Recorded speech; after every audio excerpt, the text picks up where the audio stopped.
Here we go again. It's time for another 4 anime, and time for me to watch them, see what I think of them. There's an interesting mix of psychological and cute this time. I'm not a fan of too much of either, although I generally tend towards the cute side of things, which is ironic looking at me. But sometimes there's something from the other end of the spectrum which really appeals to me. But will any of these appeal to you? Well, let's find out, shall we? Because as ever, this is a 2020 winter anime preview from a different perspective.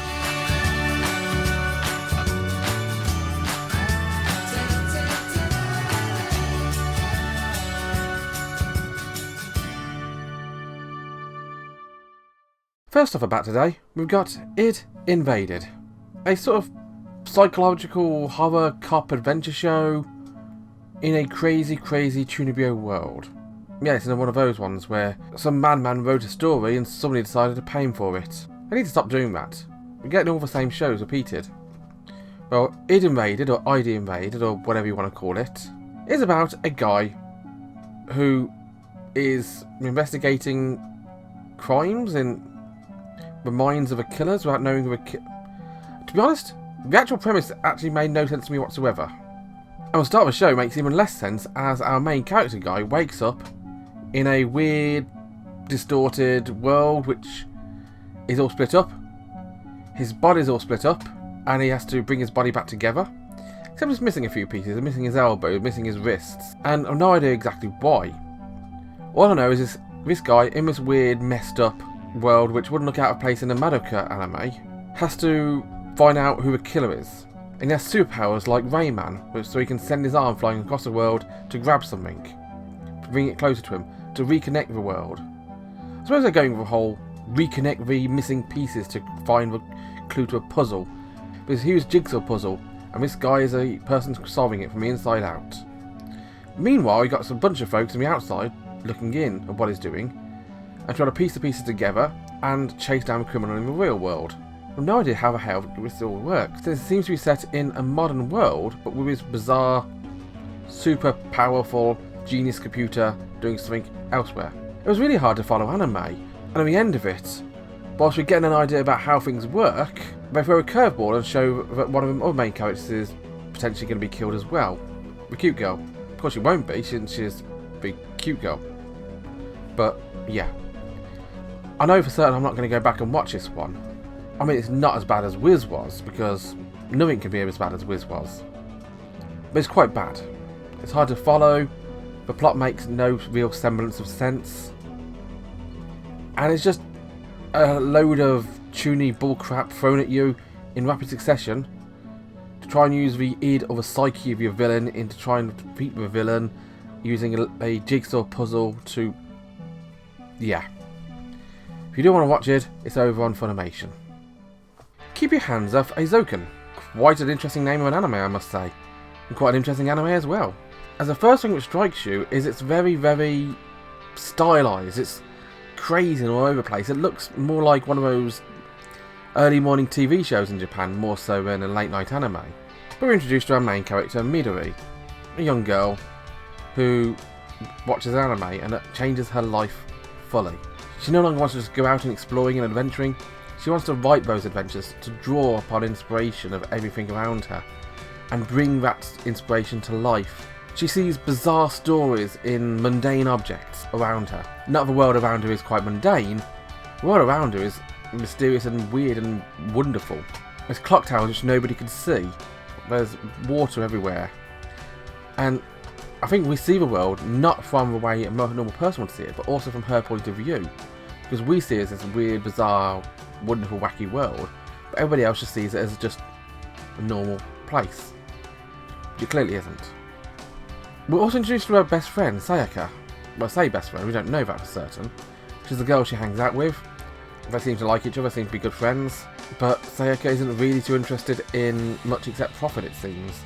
She only goes and gets Midori's food for her, if she gets something from it.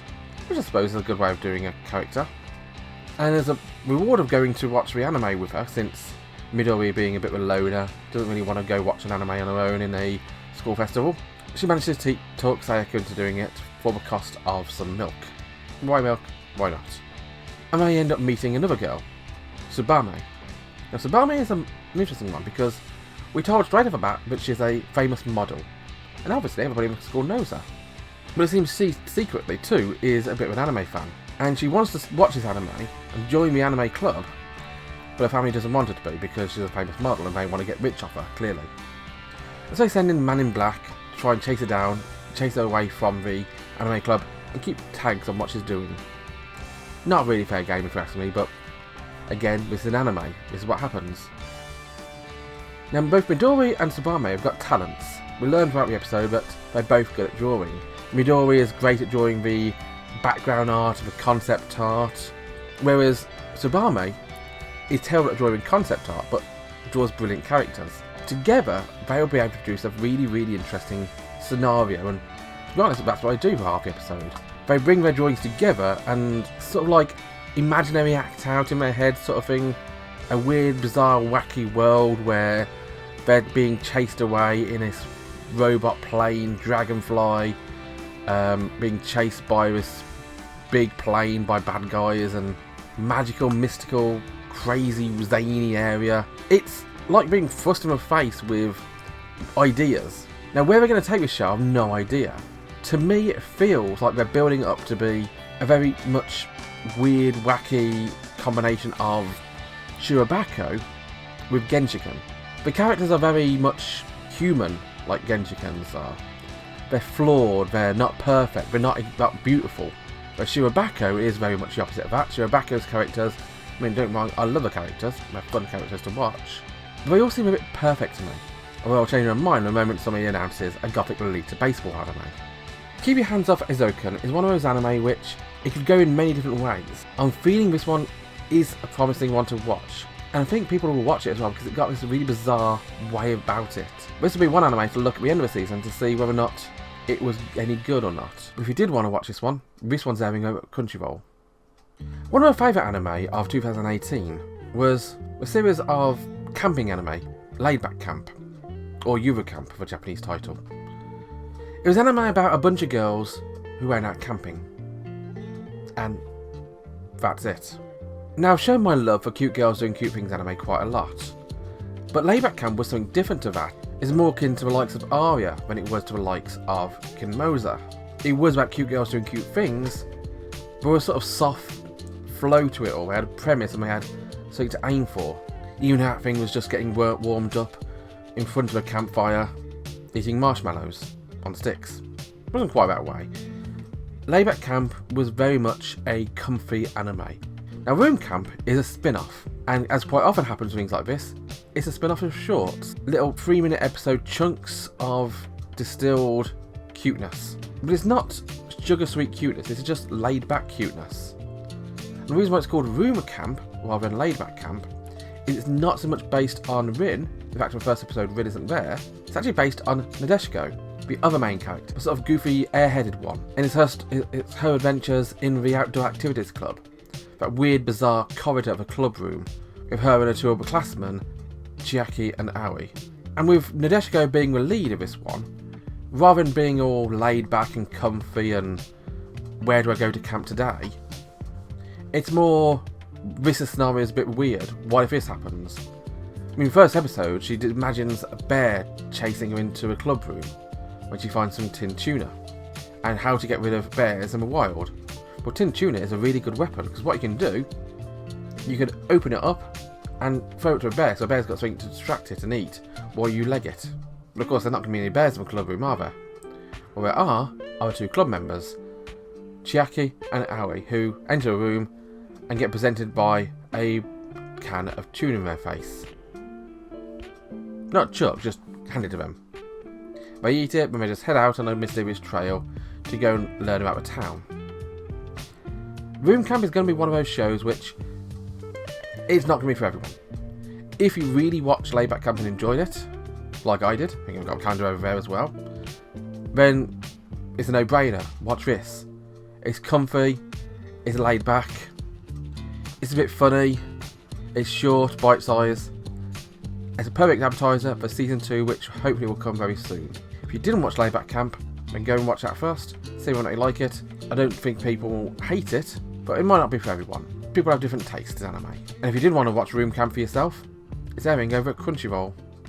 So as we start with a psychological thriller, we end with a psychological thriller. Pet, an anime about people with memory problem. We'll be honest, again, like id, it doesn't really leave an impression as to what the anime is usually about. Unlike id, it isn't airing over 2 episodes in one day. Although apparently Japan got 2 episodes yesterday as a preview, but we didn't, so there. Now Pet, unlike id, is an anime about people who can manipulate memories. And that's quite clear from the outset, because you got the little boy living with his mother, and his mother keeps having psychological attacks. Clearly he can't control his own memory, or he can't control his own powers, or something like that anyway. And he's causing his mother to have all manner of psychological problems. Of course she all blames that on him, thinking it's his psychological problems, but it's clearly her.